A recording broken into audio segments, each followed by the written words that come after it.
Welcome back to the Retirement Key. I am Casey, and joining me today is my buddy Justin Doback, financial advisor with Abish Financial Services. Justin, I always have a blast when I get to sit down with you. How you doing? Doing really well. We're both inching closer towards our wedding dates, so we have always a lot to talk about. You way closer than me, buddy. You are in the home stretch. I know. We're in the we absolutely are. And she hasn't said no yet, so we're A-okay. She's still in. As far as we know, she is still in. So let's not ask any questions. Let's just keep cruising towards that wedding date. All right. Okay. Well, excited for you to get married, and I'm also excited to have you join me for part 2 of our deep dive into cryptocurrency in retirement. I did last episode with JB. We laid the groundwork defining crypto, discussing the appeal of it, the associated risk, and how financial advisors generally view cryptocurrency. And today, Justin, with you, we're going to get into even more practical things, a more practical approach to crypto, focusing on the how-to and future considerations for crypto. I'm super excited to dive in. But before we do that, I want to remind our listeners that you can always head to theretirementkey.com if you are looking for more resources or ways to get connected with us. Everything you need is right there at theretirementkey.com. All right, Justin, let's jump right in. I talked with JB last episode if and when a small allocation to crypto might make sense for a retirement portfolio. Yep. For those who decide that this is a step that they want to explore, what's the very first practical step that they should take? Where do they even begin to buy cryptocurrency? Because this can feel like a daunting whole new world for a lot of people. Yeah, absolutely. And it's a great question. It's a great start. And, I'm sure JB drove this home, and I'll drive it home again. The first place to start is small. Okay, because we are still talking about, I know they've reached institutional levels at this point, but we're still talking about speculative investments here. All right, so I'll preface the whole conversation with that. Now, where you can start buying crypto, all right, it has become a lot more accessible in recent years than it has in the past. In old days, and I'm saying old days, the early 2010s, right, when crypto was just an up-and-coming thing. It was, borderline a little bit of a laughingstock, right? Yeah. You had to have what we called hard wallets, where we're basically these secure, for lack of a better term, a USB that you simply load your crypto onto, and that is there. You cannot hack it. You cannot digitally steal it. Physically, yeah, but there's passwords and everything as well. You had to have one of those in order to hold cryptocurrency. Now we're in the modern world, okay, and they are crypto accounts, big ones, Coinbase, most notably, Crypto.com, Kraken. There's a few of those that are very reputable. These offer you a secure platform where you can invest directly into the tokens. So literally owning Bitcoin, literally owning Ethereum, XRP, etc. The other and the most simple is now a lot of days, especially most notably for Bitcoin and Ethereum, we have ETFs out there in the world that you can invest into an IRA, a brokerage account. Now, the drawback to these is you are not owning the physical coin, the physical token, okay? But you are buying into a true trust. So these, iShares Bitcoin, BTC, okay, or IBIT, they are backed by a true reserve of Bitcoin, so the price directly mirrors that. But these ETFs offer very simple access to investing in these coins, but in the ETF world, they are a little bit more far and few than, say, going to Coinbase, Crypto.com, Kraken, where you could buy the token directly. You're going to have a lot more options there. Okay, so let's say somebody takes that first step, Justin. They've acquired some cryptocurrency. What are now the different ways to hold it? Could you explain the difference between using an exchange? You mentioned a hardware wallet. Yep. Any other methods out there? I think the security aspect is a major concern for a lot of people. So understanding what their options are is important. Yeah. So, talking about the ETFs, right? Exchange storage is the term there, right? They're held in a brokerage account that are on the exchange, right? And that's simple. But with that said, there are there are risks to everything out there in the world, but there are risks to having accounts compromised, just like having a hard wallet or even hot wallets in several of these, true crypto platforms. Those accounts can be hacked just like every other account type can be hacked, brokerage accounts, IRAs, etc. But the problem with owning a lot of these wallets and the true risk of, crypto fraud, right, is if you are caught in a fraudulent transaction with crypto, phishing scam, you name it, crypto in its making has little to no traceability. So generally speaking, if an account is hacked, and if that's a big concern for you, you may want to consider one of those more ultra secure methods of, a true hardware wallet. But what I argue against that is we're always trying to find equilibriums, all right? An equilibrium between safety and security as well as convenience, okay?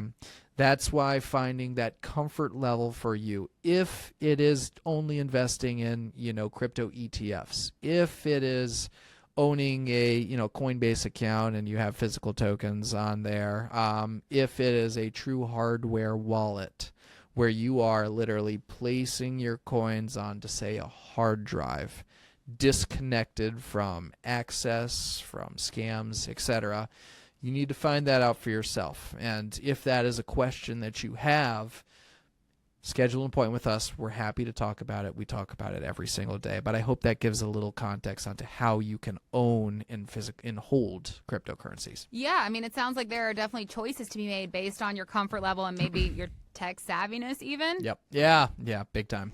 Got it. So now for many people, Justin, the big question after how do I buy it is usually, what about taxes? So let's address that big one. What are the key tax implications our listeners need to be aware of when they're buying, selling, or even trading crypto? This is an area that I know can cause a lot of confusion, so break it down for us.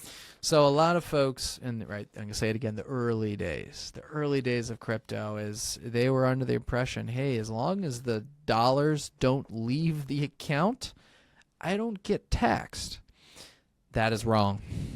These trade just like every other security now, and I know JB probably talked about securities versus crypto and how there's probably a differentiator between the two.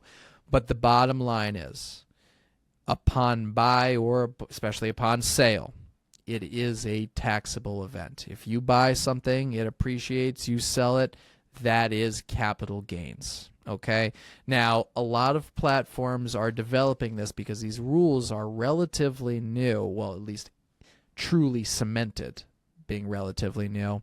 A lot of these major platforms, Coinbase, Crypto.com, Kraken, a lot of them are just now implementing true, 1099s, saying, hey, here are the transactions you had at the end of the year. Here is your taxable consequences.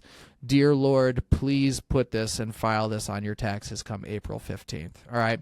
If you have a lot of transactions and maybe on a lesser known platform that doesn't have that level of statement support, okay, getting involved with a CPA that is very versed and very familiar with taxable consequence as well as tracking those transactions on those platforms is going to be a very helpful resource for you. Now, it's not always necessary to have a CPA just because I have crypto, but if you are making a lot of transactions and potentially making a lot of returns, it's a possibility, okay, it may make sense. Talk to a tax professional. Make sure you have a good understanding of what needs to happen come April 15th because the bottom line is they are taxable. They absolutely are. So it sounds like careful record keeping and incorporating the help of a professional when it comes to crypto are going to be the safest move. So definitely something for people to keep in mind. Now, shifting our focus a bit, Justin, the crypto landscape, it's always changing. Oh, yeah. And it seems like it's changing at lightning speed. So I want to ask you as a financial advisor, what do you see as the long-term outlook for crypto and its potential role in financial planning over the next 5-10 years? Do you anticipate it becoming more mainstream or staying kind of niche? Yeah, no, I think the bottom line is that it is gradually becoming more mainstream, especially the big four that I consider Bitcoin, XRP, Ethereum, Solana. Bitcoin and Ethereum have arguably reached, especially Bitcoin, institutional levels. governments are now starting to purchase reserves of Bitcoin. Large institutions are building reserves. The big endowments, colleges, universities, Harvard, right? The famous endowment, purchasing a little bit as well. And with that said, there is growing interest. Now, I will back that comment by saying that cryptocurrency for the near to midterm will continue to be a speculative asset. All right. This is not a guarantee. This is not a portion of your portfolio where I allocate 2% and in 10 years we're going to be millionaires. That is not the case. It is a possibility. Yes, that's the case with all speculative assets. But I need everyone to understand that while even in retirement planning, right, we are now implementing small portions of cryptocurrencies into portfolios, we're doing that under the basis that we need our clients to understand that at any point in time, those dollars can go poof, right? And we've seen humongous corrections in cryptocurrencies in the past, most notably 2022, right, when Bitcoin hit, I think, $80,000 and then sucked its way all the way back to $20,000 in about 5 months. This is the reality out there. But on the flip side, we've seen years where Bitcoin has, 10x'd. So as long as we have a grasp on the fact that it is a speculative investment, the bottom line is that it is becoming more mainstream. It is becoming institutional. And because of that, it can make sense to allocate a portion of any good retirement portfolio to crypto.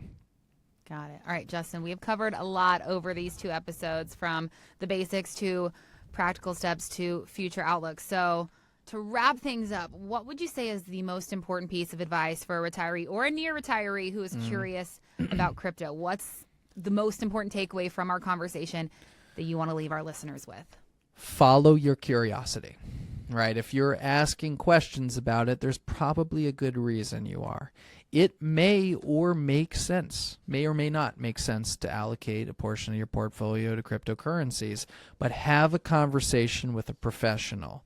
Have them take a look at your risk tolerances, your goals, your time horizons, your constraints, to tell you whether it makes sense or not. Now, there are multiple ways that you can invest in cryptos. You don't necessarily need an advisor in order to do it. But again, I do recommend have a conversation with someone who knows what they're talking about.